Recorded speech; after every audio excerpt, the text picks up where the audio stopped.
Hi, everyone. You can call me Sunflower. Now, I own a lot of volumes of manga that I haven't gotten around to yet, so I decided to take a week to gently nudge myself towards getting through some of those volumes. So I figured it would be best if I dedicated 1 week to just manga. To be clear, this isn't any sort of challenge. I'm not looking to speed through as many volumes as I can just for the sake of it. These are all stories I'm really excited to dive into and take my time with. And if that means I don't knock out a double-digit amount of volumes in a week, that's fine by me. Oh, and don't worry.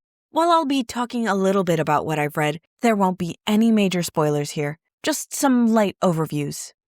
So with all that being said, let's get started with how my Monday went. I wanted to start off with something lighter and continue a story that I already know I'm enjoying. So I decided to read volumes 3 and 4 of She Loves to Cook and She Loves to Eat.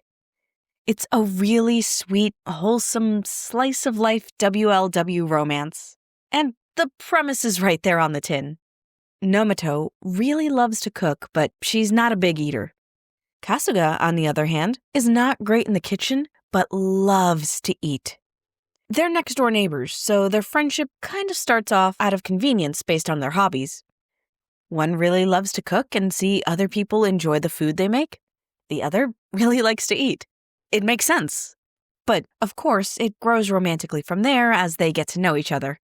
The story itself stays fairly light and wholesome, but it's also not afraid to tackle difficult subjects. There's actually a lot of conversation and introspection around the relationships women are expected to have with food, both in the creation and consumption of it. For the most part, the story tackles those topics realistically, but still lightly. And the handful of chapters that don't have very clear content warnings. There's also a lot of great and very realistic queer rep, ranging from Nomoto coming to terms with being a lesbian and what that means for her, to a character we later meet that is on the ace spectrum. It really warms my heart to see such sweet but still very honest representation, and to see it all couched in this very cute story about the joys of food and sharing that food with the people you love. Especially for someone like me, whose love language is, if I like you, I'm gonna make sure you're fed. So, stories like She Loves to Cook and She Loves to Eat really resonate with me. That, and the romance is just really, really cute. Nomoto and Kasuga have this very sweet, stoic, and bubbly dynamic, and it's adorable to see them bounce off each other. As you can probably tell, I'm really enjoying the series, and I'm excited for my next book shopping trip where I can get my hands on the next few volumes. So that was my Monday, which I think was a pretty strong start. As you'll see later on, my week gets progressively busier and busier, and it really started on Tuesday. I didn't have quite as much free time as on Monday, but I did feel like I had enough to tackle Volume 1 of the Blood Lad Omnibus. I've actually had this volume on my TBR cart for a while, since I was really intrigued when I first heard the premise. The main character, Stas, is a vampire descended from Dracula. He's now a demon lord of his particular territory in Hell. He's also a massive weeb, and he loves video games and manga, and if it were up to him, he'd just spend his days lazing around.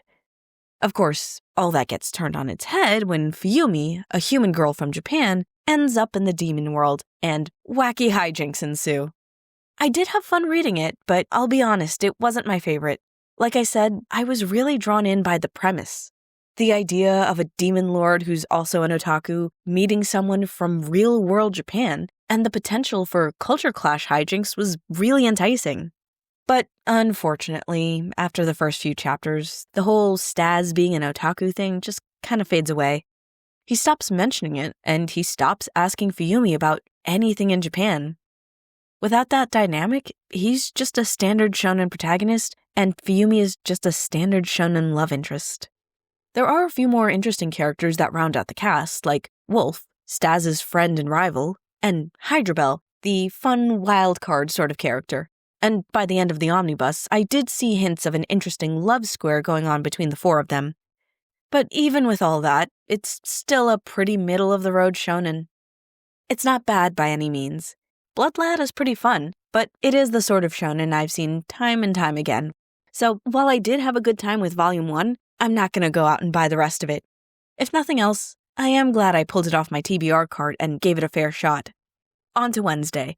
My week was starting to get even busier, including a lot of holiday shopping. So, no omnibuses today, just one volume. But I decided to make it an exciting one with Volume 5 of Blue Lock. I'll be upfront, I'm not going to be objective when it comes to Blue Lock. It's one of my absolute favorites. The art is incredible, and the action is so stunning, and it's easy to follow, including great use of page turn reveals for that edge-of-your-seat suspense. That will they score, won't they score type of edge-of-your-seat thrills. It's pretty close to the type of excitement I feel when I'm watching an actual soccer game. To try to be somewhat fair, I do have some minor nitpicks with Blue Lock. Mainly that the characters aren't particularly the deepest. They all have very intriguing backstories, but you'd see characters just like them in a lot of different sports shown in manga. But honestly, that's such a minor complaint compared to the action and the pacing and the plot, and I'm also open to being proven wrong as I get further and further into the series.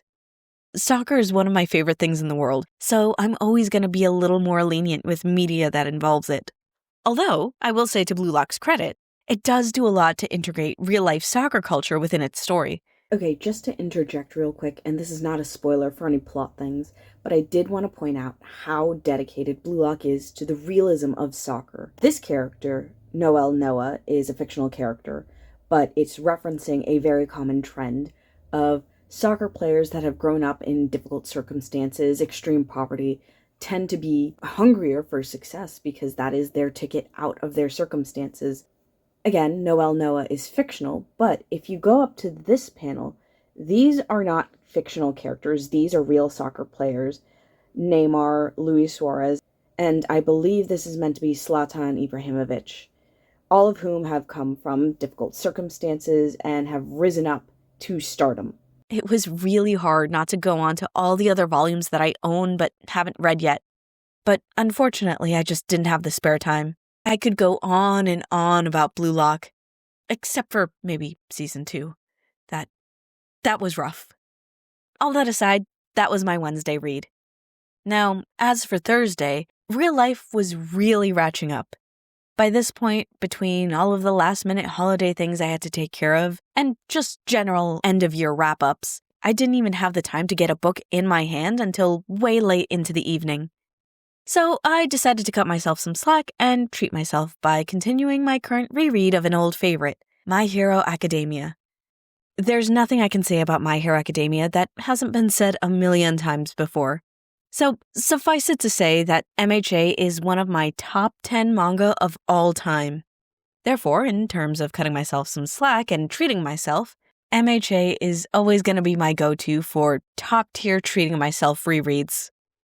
Volume 21 specifically does actually feature a lot of things I like about My Hero Academia. We spend some time with the Todoroki family and see them dealing with their situation, as well as the fun and lighthearted rivalry between Class 1A and Class 1B during the joint training arc. But as you can see, I read this volume pretty late and it was pretty dark, so just the one volume on Thursday too.